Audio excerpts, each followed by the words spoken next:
Hello, everybody. Scott Golden here with the AEW review for the 24th of January, AEW Dark.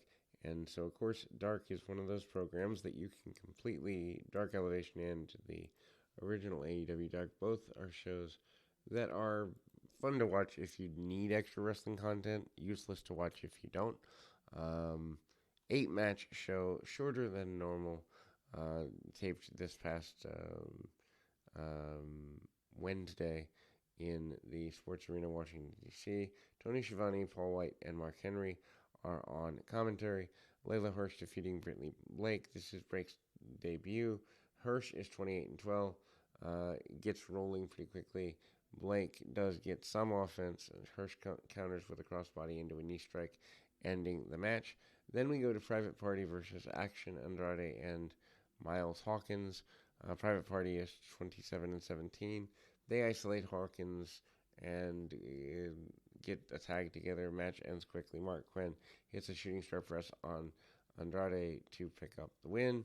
Uh, basically, um, it's 51% Andrade um, owns the Hardy family office, CEO of the group. Not that anyone cares about this storyline at that point, and to think that Private Party won the first during the first Dynamite ever over the Young Bucks, and this is how they've kind of laid out is just goofy. Brandy Rhodes defeats Willow Nightingale. Nightingale gets things going for a while.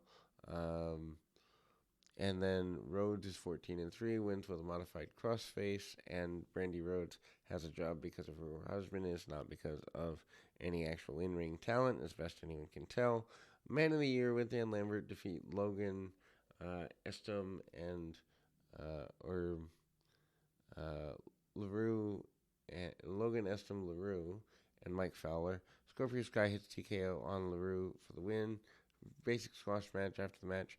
Lambert orders Page to deliver Ego Edge to Fowler. Nothing happens here. And this is why, I mean, it's just content for the sake of content. I understand they're trying to sell it, but it really doesn't help the wrestlers to be in matches that, at the end of the day, don't matter to get them over any more than just to fill time. Red Velvet defeats Janie Kai. Kai's gear acknowledge kind of the yellow and black jumpsuit from Bruce Lee. Game of Death.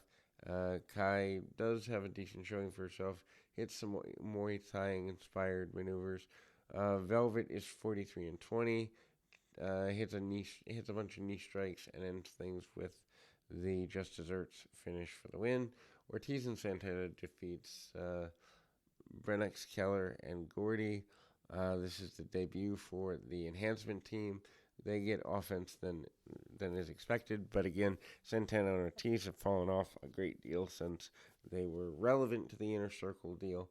Anyway, they take advantage, beating Ortiz, gets hit with several clotheslines, or hits several clotheslines on Keller himself. Santana hits a lariat on Keller, ending the match. They are now 31-10. Trios match with Chris Jericho against 2.0 and Daniel Garcia on Wednesday that I can't imagine anyone who isn't an internet nerd would care about. Ruby Soho and Thunder Rosa defeats Jordan Blake and Leva Bates. Didn't even know Bates was still employed, although it's good to see that things are there. Blade is making her debut here. Rosa wins with a Peruvian necktie on Blade. Um, it's there. Then we go to the, I guess, final match, main event, if you want to call it that. Team Taz, Powerhouse Hobbs, and Ricky Starks defeat Lee Moriarty and Matt Sydal. I guess this is the biggest match of the show. Team Taz is dominant thanks to the power of Hobbs. Moriarty gets beat up for a while. Sydal gets the hot tag and turns things around. Hits a bunch of knee strikes and kicks. Sydal and Moriarty target Hobbs' legs, slowing him down in the process, but that's not enough. Starks hits the assisted spear, picking up the win. After the match, Starks cuts a promo calling out Dante Martin. Are we still doing this feud? Martin comes out and tries to clean house, but the numbers game takes over, and there you go. A completely skippable AEW Dark to be had by all.